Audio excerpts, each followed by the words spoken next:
All right, hi, this is Dan Henk, and welcome to another edition of the Skull Sessions. And today my guest is Danielle Gindlesperger. Is that correct? That is correct. Wow. All right, so I nailed it. Yeah. Awesome. So what's up, man? What do you got going on? Well, recently, my third book came out, which is my first venue into horror called The Demon Secret. Okay. And it was, I love horror. I live for horror.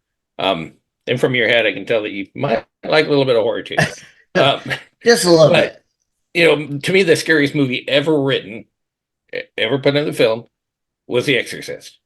Okay. It makes the hair on the back of my neck just stand up when I watch it. Raised Catholic, so it kind of fits that general genre.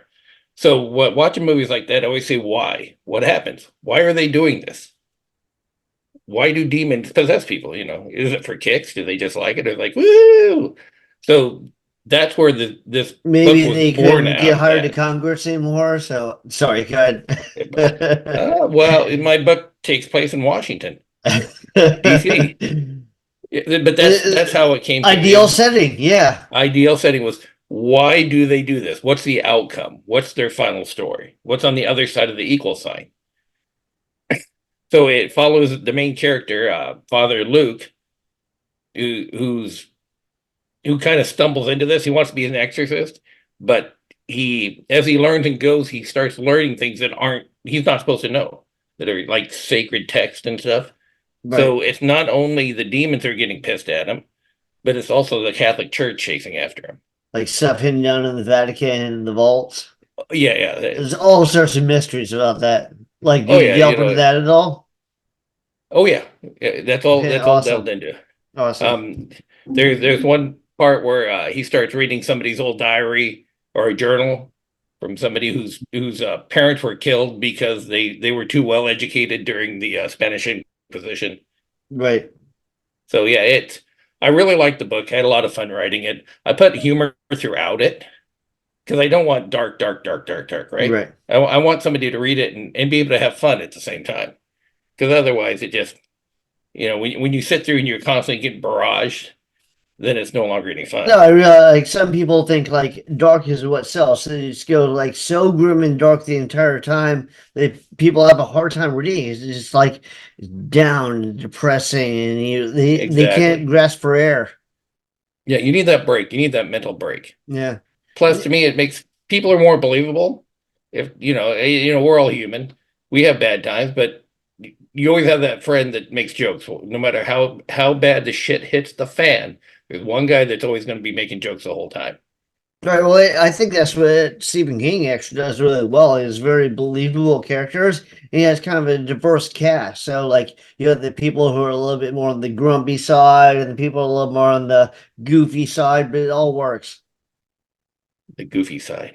Is that kind of what you're going for? Or is it like a Yeah, yeah, diverse kind of. cast, or is it mainly a person who has various elements within themselves? There's multiple people that come in that just liven up the story a bit. There's three priests that he meets that know some of the secrets, and they become his mentors.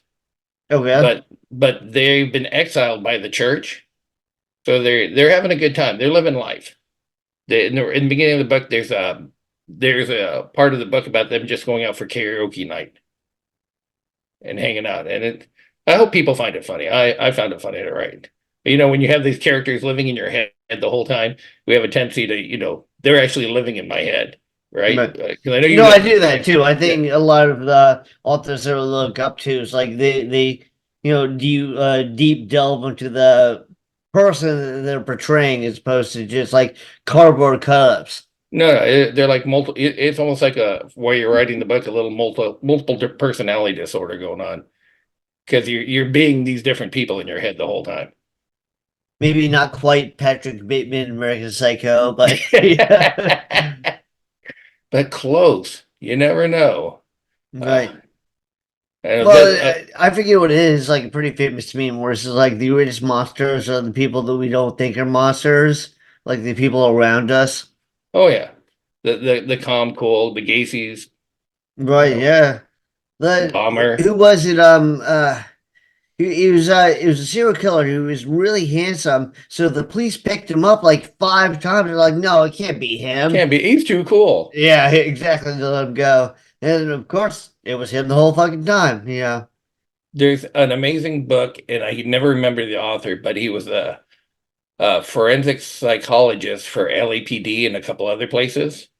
It's out of print, but you can find used copies called Alone in the Dark, and it's Okay. him interviewing serial killers. Right. And like It's a, their makeup and stuff yeah, like that. the weird thing is, and he talks about it. He says the intelligence level on those guys is usually pretty high. Yeah. They're smart I believe people. it. They're just completely crazy. There was one guy that beheads his wife. It would make a great story. And then he drove around for 2 days with her head in his car talking to her. And that's true story. I mean, that just amazes me. Now, I know So oh, go ahead. no, go ahead. What were you say? Well, I was going to say, I know you're a King fan. I tend to fall more towards Barker than King. I'm not really. Horror. It's not that I'm a King fan as opposed to a Barker fan, and I'm not even like a huge King fan. I just think there's some stuff that King is really strong in, especially in his earlier work. I think he kind of went off the Oh, rails yeah. more as it later goes along, but he makes really believable characters. And they don't have to be. It's not like they're all him. He makes Oh, very no. believable characters that are like in various different stages of life. And then I think he also has some great ideas. I think he does have a problem with like tying him into a appropriate ending, especially with his later work. It seems like he almost didn't know how to end it. So he's like, "Oh, I'll throw this on," you know. But he Read does another he book. does have some very clever, at least core ideas and some very realistic characters. I No, think that Clive Barker has like, even more wild ideas. I mean, he went through his heroin phase. So like if you read the books of blood, like the first 3 books of blood, amazing. amazing. Gathering the Yak, Tale of Two Cities, you know, and then you can tell when he gets into his heroin phase because like it seems like it does get horrible because it's Clive Barker still, but it just seems like he kind of repeats himself a lot, and he's like, oh, like there's one story where it's like there's something in the ball of string, and like it gets out and like caught. I'm like, okay, and then he does You're another not thinking of one. We World, are you? No, no, no, Oh, no, okay. no.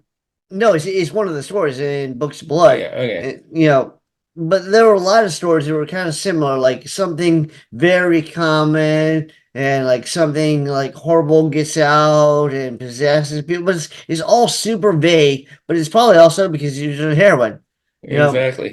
But then I think he came back and he started tightening everything up. And I read some of his later stuff and it's awesome. I don't know. Some of his stuff to me is just kind of disturbing. I mean, it really is, and that's why I like it. I mean, What, it's just like Midnight Meat Train, which that's I thought was an awesome story.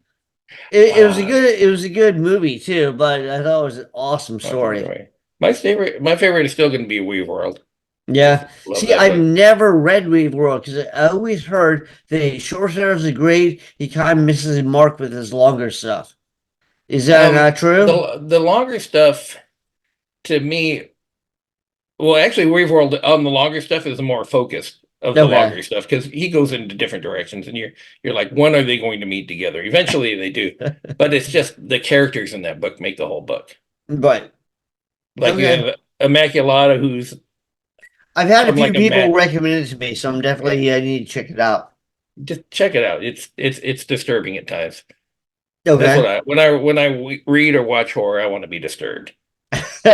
I So really would you say that kind of his like vision, his encapsulation of a horror tale is kind of what you strive for in your work, like with that like the good the when I think of his work, I think about the way he expresses himself, you're right.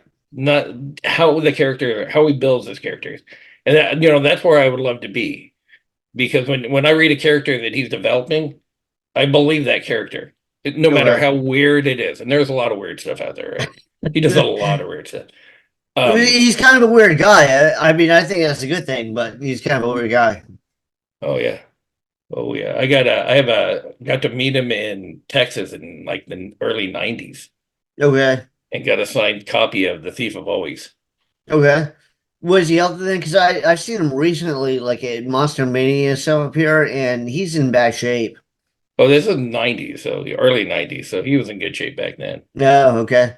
You know, you Probably wait in looked a little line bit for like two I've been hours. the Neil Gaiman back in like the early '90s. Looked very punk rock, slim and in good shape and stuff. It's probably more or less what Clive Barker looked like, very punk rock. Very, very punk rock. Pretty normal, actually. You know, it's funny every time I see like somebody's grandmother today's date, right? Like an Right. 85-year-old woman with tattoos all over her arms, and you can tell that she was a punker at one time. I Well, want to I'm walk not up to him and talking say, punker. I'm not talking punker like Johnny Rotten. I'm talking punker more like the Ramones, like the no, leather yeah, jacket. Kind of no, like I the understand. rebellious look.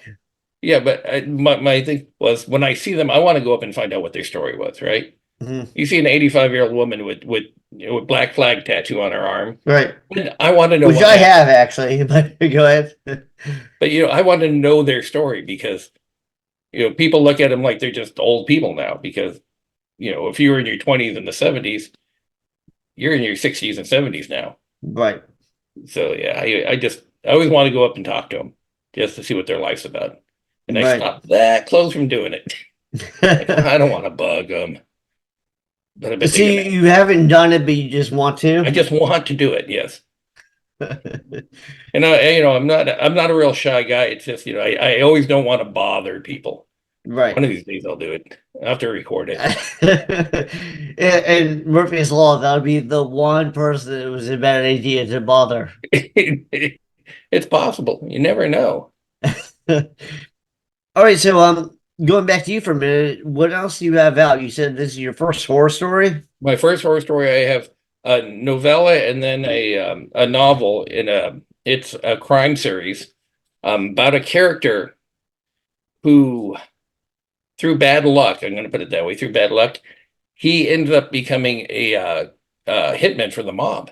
Okay. He doesn't want to do it. He asks for a friend for a favor, and he gets stuck into this loop where he has to do a bad Like thing. a He has to kind of kill downward somebody. spiral, Just to get through life. He needed to kill Yeah. somebody to get past the next stop. And then the people, the actual mafia guys learn who he is, and they're like, "You're really good at this, so you can either work with us or your lifespan can end." So he slowly gets into it, but he finds out he's good at it, and he knows he's good at it. So This is they're a interesting book series stories. that you have before your horror book, is that what Oh you're yeah, saying? the And series is what's it called? called "No One Dies Today," Okay. And how and many volumes? Is there one volume, there's multiple two volumes? volumes now. The first volume, which is the long walk or it's long walk into the black hole, is actually on audio too, Okay. so you can get an audio.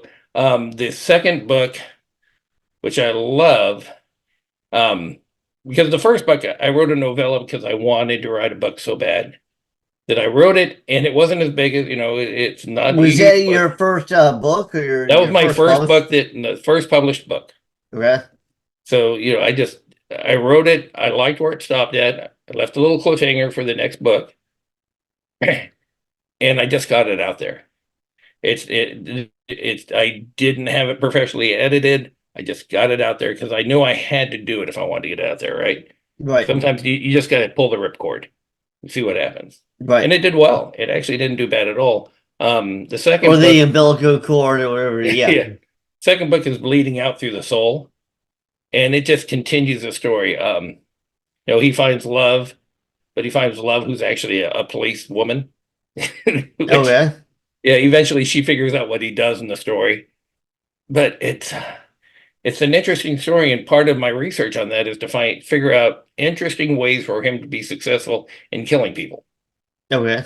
What do you do with the bodies? How can you do it without anybody noticing? How do you take out somebody who knows what they're doing? You're not going to Right. walk up to a Navy sniper and just take them out.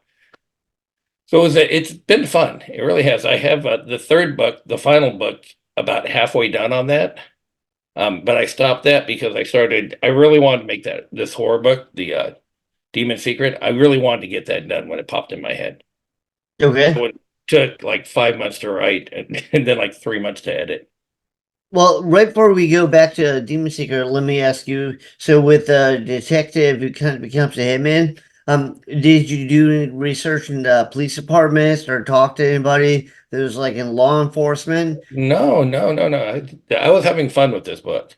Okay. Like I said, I did some research and certain things that I wanted to find out whether or not they would work, right? Mm-hmm. Um, and then is the main character in this book, his name is Tim. His No, my friend is not a killer, but he he is a person that I've known my entire life. The personality. Okay. So I took the personality of somebody I knew that was just crazy enough to do something, and I'm like, I'm going to build a book off of him, which was kind of fun. So he knows before it went out there. I'm like, you're the dude who helped me build this character, and Oh, everybody you else just told one. him? Oh yeah, yeah, I told him. What did he say? Oh, he was laughing his ass off. We've known each other. I used to live in Las Vegas. I spent 16 years living in Vegas, and we lived near each other. So it was crazy back then. You're It's not like friends with a demon now that inspired you to write this. I wish, but there's a character that's in the book, the first book, and he's actually part of the second book I'm working on now. Who's a tattoo artist. Okay. His name is Cornfed, and Cornfed is a tattoo artist. He works in Vegas. I've known him for years. He's done a lot of my ink. So I said, dude, I'm making this horror book, and part of it's going to be a tattoo shop. Did You're you it. ask him for some reference on like I'm gonna write this or what would you I do in just this explained to him what the scenario? character was. I said, there's a guy who's going to be a tattoo artist. Everybody loves him. He's going to be you, and I'm going to use your character, your personality. And he was Okay. digging it. Yeah, So, the just quick side note, the way I first got into like getting myself out there was at the time I was like in all the tattoo press and Wayne Simmons did a horror story called Drop Dead Gorgeous where the main character, used to be a tattoo artist and then it's like the zombie apocalypse. So he wrote it and then it's like, I'll send you a copy of the book. Can you read it and tell me this accurate portrayal of a tattoo artist? And I read it. It wasn't, not even close. But he listened to me. Like we talked, and like he changed it a little bit. uh, so I And then used I, to, and then I was like, "Hey, I'm working on a book." So then one thing led to another. when I lived in Vegas, he had a shop for a while on Las Vegas Boulevard. Mm-hmm.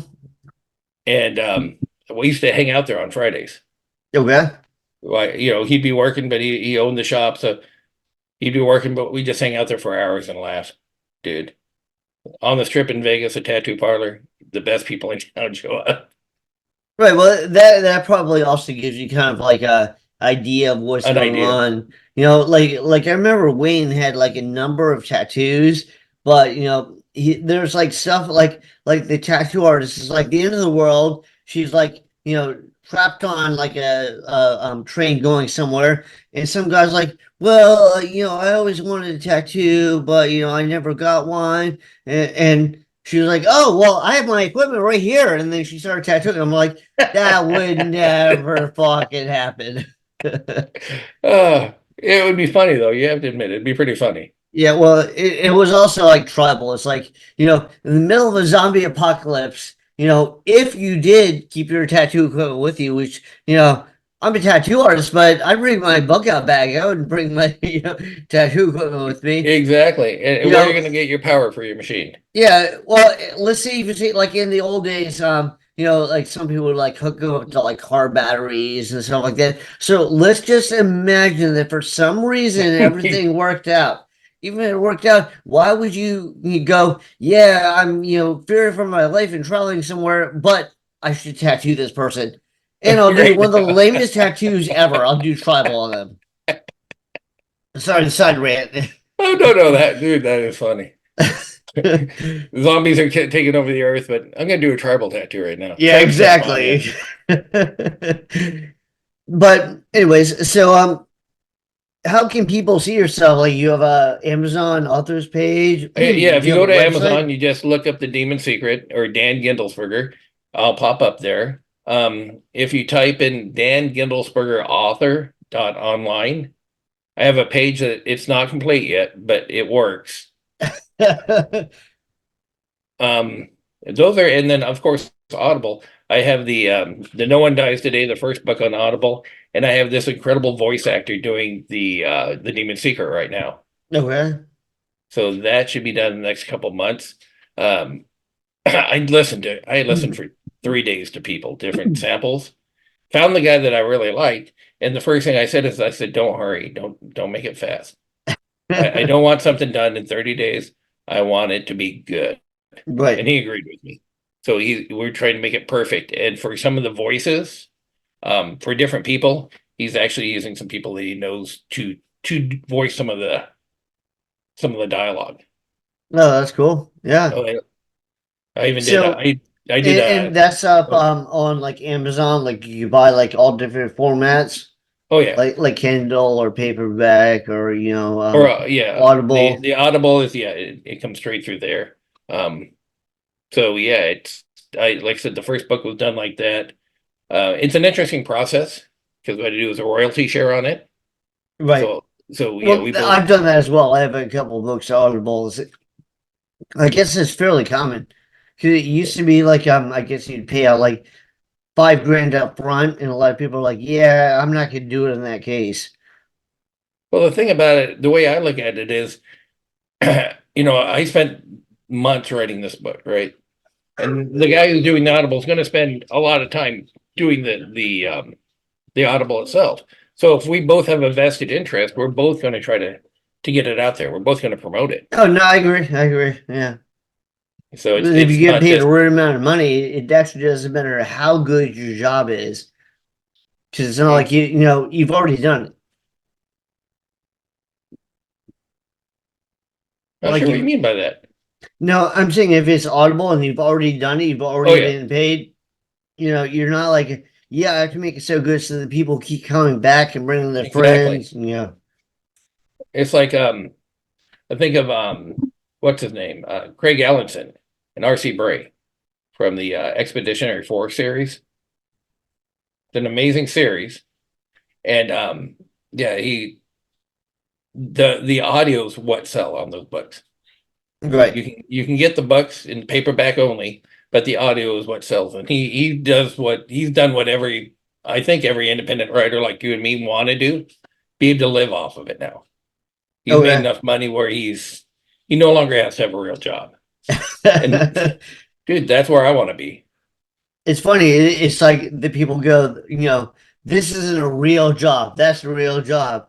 I mean, I know what you mean, but I'm just saying, like, it is a real job. Like, I put a lot of work into this. I'm sure you Oh put a no. lot of work into this, Oh yeah. and hopefully it'll pay the bills and I won't have to do something else. But right now I still have a day job. Instead of a real job, I would say a day job. Right. I still work full time and have to pay bills. So Yeah, well, it's unfortunate reality. So, how many books do you have out right now? just the three. Okay. And two are the like Two of the the No One Dies Today series. The last right. one's The Demon Secret. I have a sci-fi title that I started like 2 years ago, Okay. and I nibble at every once in a while. Okay.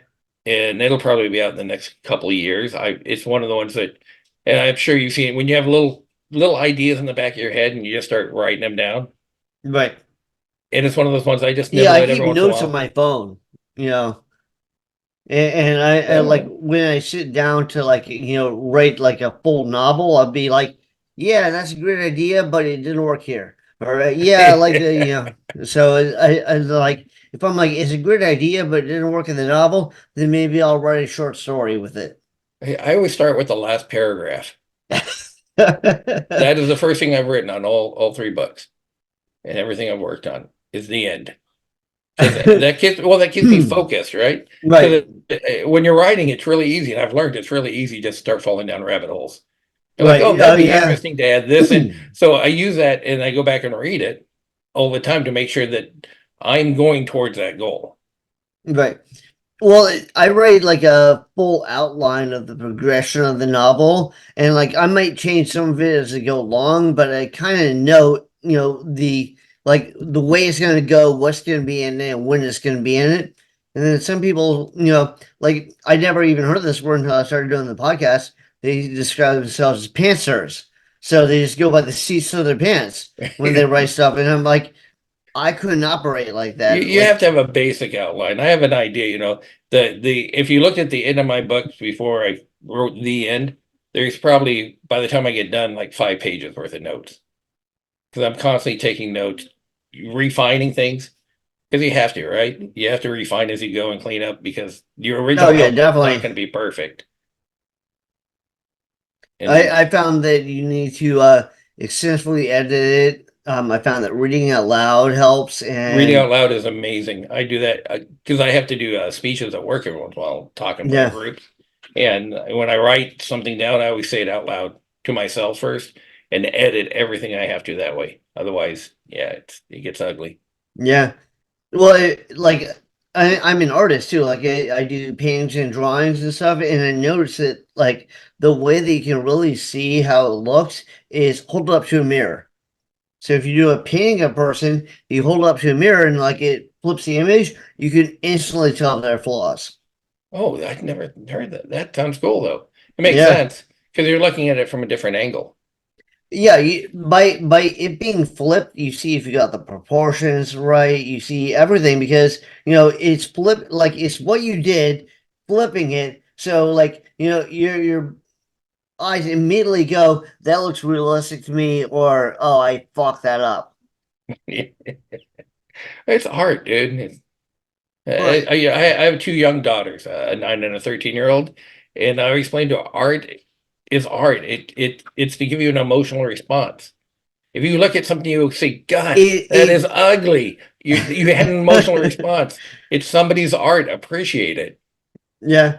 Well, the only caveat I would say to that is like you get plenty of people that would say, this is what I did. Like I went to art school and they showed something to our teacher and they'd be like, this is what I did. It looks like, jumbled mess.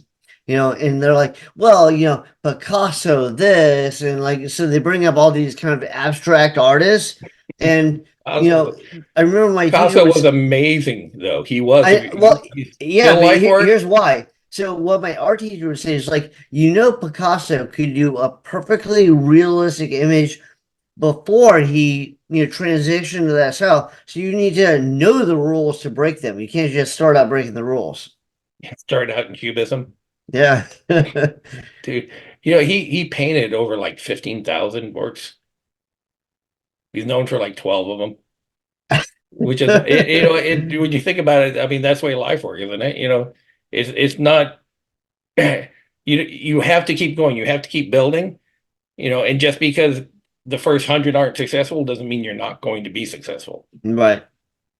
So But I just love also, that I idea. think that's important. Like, whether it's in writing, whether it's in, art, like illustration, you need to kind of know the rules. Even when you break them, you know what you're doing, as opposed Yes. to I'll just go everywhere. Just like when you're writing when you write language, it's people talking, right? You're Right. writing a conversation. You have to understand English, but people don't talk that way, right? Yeah. People don't speak in perfect English. So you have to understand what you're saying, and then you revolve it around wherever they're from or what they're doing. Right. Yeah, that's what makes it more realistic. Like I remember early on I did a short story about like the trenches in World War I, and I remember I had a beta reader that said those letters he's writing back do not sound like somebody from World War I. Like, oh, I was like, how do I figure out how someone from World War I talks? And they're like, read some letters from World War I. Yeah, it So makes I sense. did, and like, yeah, it changed everything. That's a And great then bit you of advice. rewrite the whole thing and make it right. Well, fortunately, I didn't have to rewrite the whole thing. I just had to rewrite The his, letters. yeah, his way of speaking in the letters. But yeah, no. So, what are your plans on this? Like, are you like some people are like, well, I write, but I love if it was turned into like a movie or a TV series. You know, people have various different plans for stuff. You know, I did the books, I do the audio. I just want people to read them. Okay. If anything else happens, it's just a bonus plan. So Yeah, I just if it want came to people you to with a enjoy my bag of art. cash from Hollywood, you wouldn't turn it away, but Oh that no, no, wasn't the definitely goal. not. Don't get me wrong. If I could take that, if that could be my day job, it would be amazing. Right. But my goal is just to put stuff out there, allow people to read it, and hopefully they love it. If they Okay. don't, that's fine too, because everybody has their own idea of what I refer to it as art. It really is. If Do they you don't have like my art, they don't have to like it. when you did more of the kind of police serial killer, it kind of reminded me of Dexter. Like it's different, but it kind of reminds me of Dexter. But do you have like one market as far as like web like Facebook groups or whatever you pitch it to? And now that you're delving into horror, you're like pitching it to a different market. A lot of them, I put a lot of them both in thriller, Okay. because the line between a horror and thriller sometimes it gets really close. Right. They kind of gray out, and I mean, that's the whole idea of it. When I wrote the first book in the crime series, I tried to give it almost a noir feel. Okay. So you can kind of feel that in it, but since it takes place in modern day, you got to kind of clean up stuff as you go. Um, yeah, so it's interesting. I'm trying to think of any other. It's more of just like a crime thriller. Okay. And the first book like is a small book. If you audio it, it's 3.5 hours, so it Okay. doesn't take forever to do, and it got good ratings. Both the books have been getting really good feedback from the people who read it. Oh, that's awesome. Is there like kind of like if you're like into this kind of story and this author, this has a similar feel to it. Like, is there something like I know people hate to compare this stuff, but I'm No, saying like I'm the thinking genre. it's said the crime books have kind of a noir feel to them, but if you like crime, and you want to read about um, the mind of somebody who does that, and in the beginning of the book with the main character Tim, they refer to him as a psychopath, but he's not. The more you read into it, he's just an interesting person. But he Okay. doesn't. He had trauma in his youth, and that's allowed him to better be able to do things like this without it affecting him emotionally. Okay. And that really goes farther to the second book. Why can you do this and not just puke all over the place or lose your mind? Do you focus more on third person, more on first person, more That's on all past third tense, person. more on present tense? It's third person narrative would be the Okay. closest.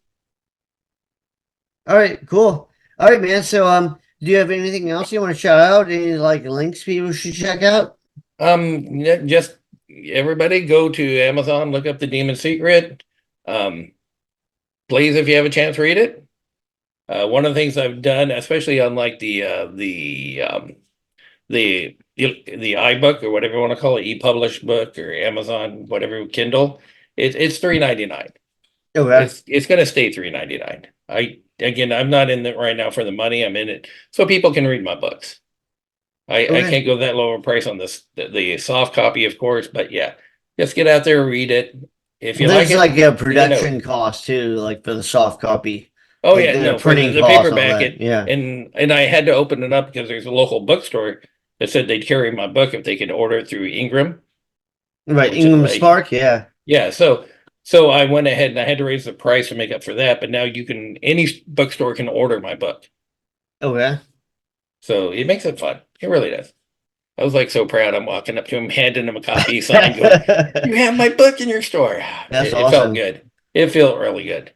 Yeah, I got like you might want to try this. I don't know how it is where you live, but I went to local libraries. I like brought copies to the library. I was thinking to do that. I have a couple copies.